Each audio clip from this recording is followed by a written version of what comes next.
It's vaccination day! It's vaccination day! Today I get my COVID jab, and I'm feeling really fab. For months I have been waiting for this day. When can I get my second shot? Hey guys, welcome back to my channel. My name is Noelle. Today we are talking about something really special because I got vaccinated.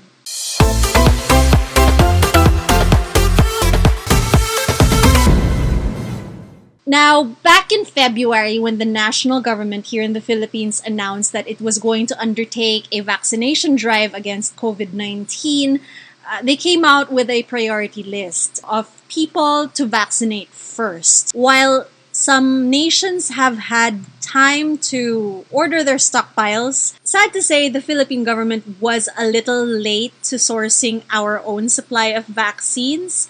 So we've been relying on supplies from the COVAX facility, the international facility that donates vaccines to countries that may not be able to afford vaccines or were not able to get their orders in when they could have. We've also outright purchased vaccines from other sources. That means what's available in the Philippines is Astra Zeneca, Sinovac, and most recently, COVAX sent in a few 100,000 Pfizer vaccines. But that's just been recently. The city I live in, the city of Pasig, opened sign-ups for priority groups. They only are vaccinating priority groups A1, A2, and A3. So A1 is frontline workers in health facilities, health professionals, and non-professionals like students, nursing aides, janitors, barangay health workers, etc.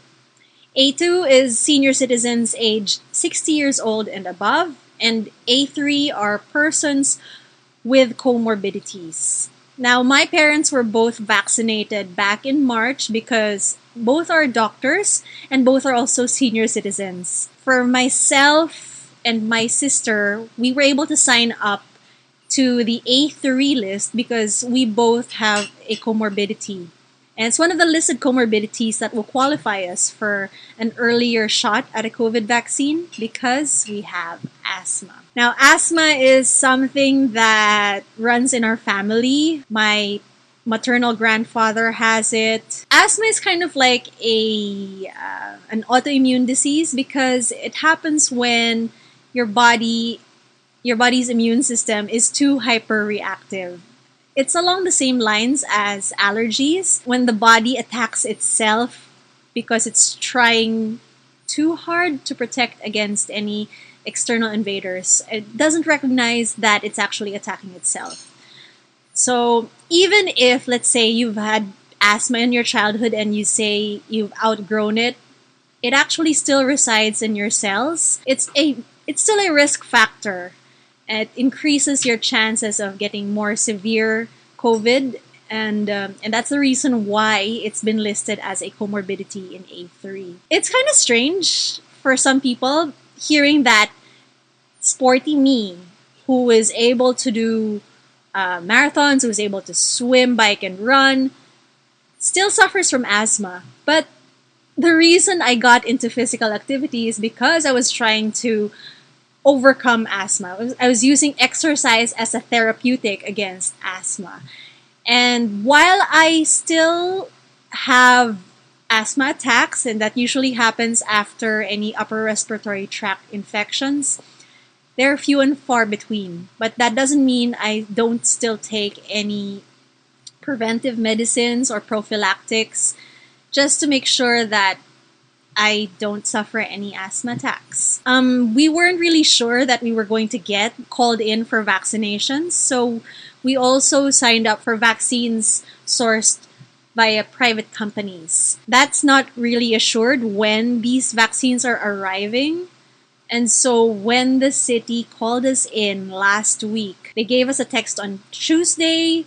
We had a Wednesday appointment. My sister and I discussed it and we decided to go for it. My brother-in-law was actually also called in like the week previous to get his first dose of the vaccine because he's also listed under A3. So that means that for all of us in our little tiny bubble, we've all been vaccinated for at least one dose. And I am so thankful for that because it gives us a bit more confidence that we can avoid or can lower our risks for severe COVID-19 infection. It opens the doors for increased mobility in the future. We are doing our part as well to help break the chain of transmission in our own community. We definitely jumped on the chance to get vaccinated. For Pasig City, vaccination is linked to getting listed on that comorbidities vaccination list, but also it's tied into your Pasig Pass, which is, it's kind of like a QR code system which we use to identify ourselves when going into any business within the city of Pasig. And it should help with contact tracing efforts. It kind of acts like a de facto ID as well. I was listed under A3 and I also had my Pasig Pass. So when they sent us that text on Tuesday, they said, show up with this text, your Pasig Pass, any medical certificate or prescription in your name regarding your listed comorbidity. So of course, I do have prescriptions which I fill regularly, and so I took one of my old prescriptions with me as I went to the vaccination center. So my sister and I showed up shortly before our appointment. We were supposed to be there from 12 to 2 p.m. on Wednesday.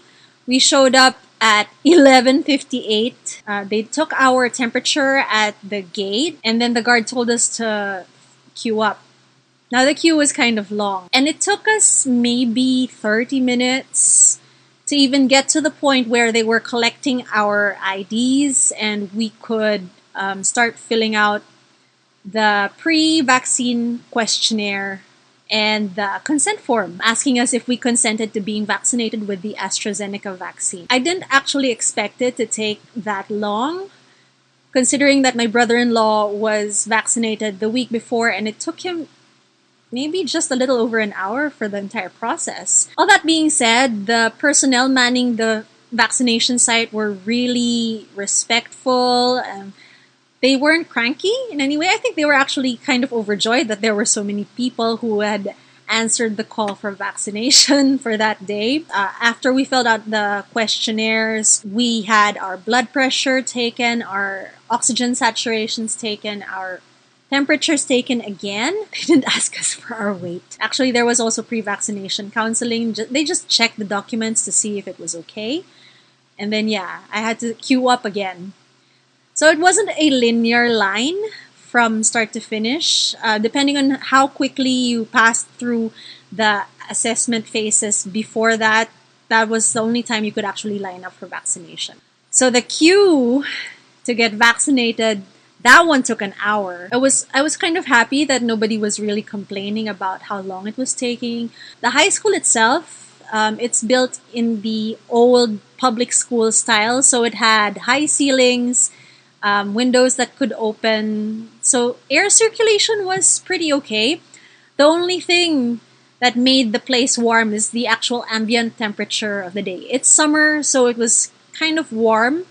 So I made sure to dress comfortably just to keep cool. Anyway, vaccination time came.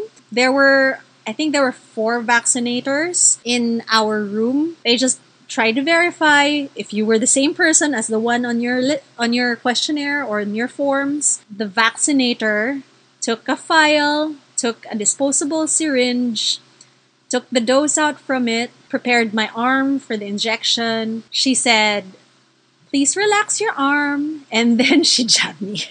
And she said, "Paki-relax po. Please relax it." And I said, "That's already relaxed." Anyway, that was that. It was quite quick.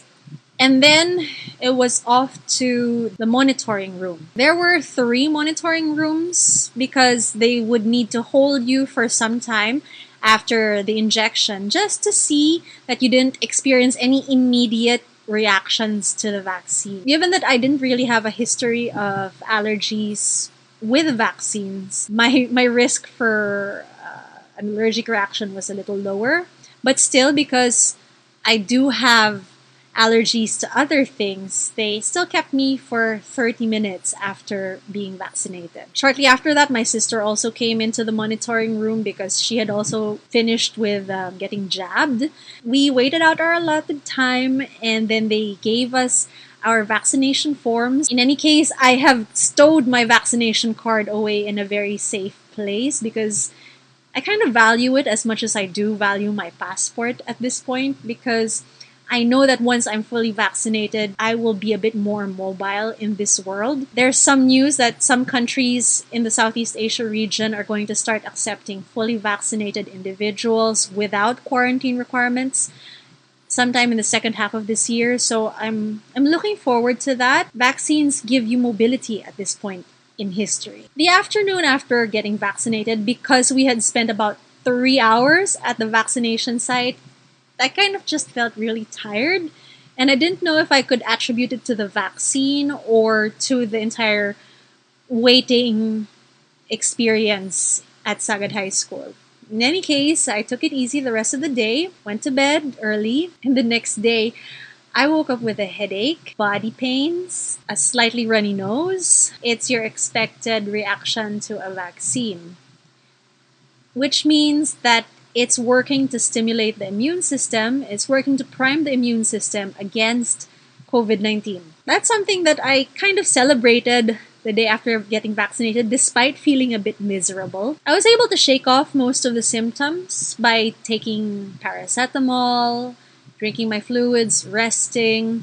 The next day I felt much better, and then the day after I felt even much better. At this point, I am 4 days post-vaccination. I still feel a little bit tired and a little bit sniffly, but pretty much just waiting to start a new week before I get back to my normal workout schedule. I'm just giving my body that extra time it needs to bounce back. I checked my resting heart rate the day of vaccination and then the day after vaccination, and my resting heart rate went from 50 beats per minute to 63 beats per minute, which means that there's really something going on with the body. It was trying to eliminate the adenovirus and the protein that was hitched to the adenovirus, which is shaped like the spike protein on the COVID-19 virus. Then the body's immune system can recognize the virus when it gets into your body and can eliminate it quite quickly. And that's the reason why, if you are exposed to COVID-19 and you're a vaccinated individual, you can either just fight it off with no symptoms at all, or you'll have milder symptoms than if you were unvaccinated. That's basically the science behind the vaccines that are available against COVID-19. So in all, I'm quite happy about my vaccination experience. I really hope that more vaccines arrive. I hope that the purchased vaccines by the local government units arrive quite soon. The purchased vaccines from the private firms are also on their way.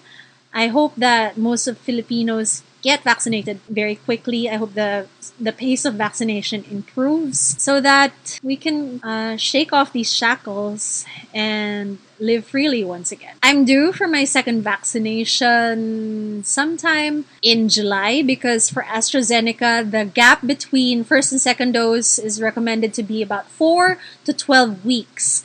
I highly encourage you to sign up with your local government if you're given the opportunity to do so already. If you qualify, then go for it right away. Get vaccinated. The best vaccine is the one in your arm. Countries who use even lower efficacy vaccines have seen a great improvement in the rate of hospitalization of their vaccinated cohort. So it's still quite effective in lessening the severity of COVID-19 in a population.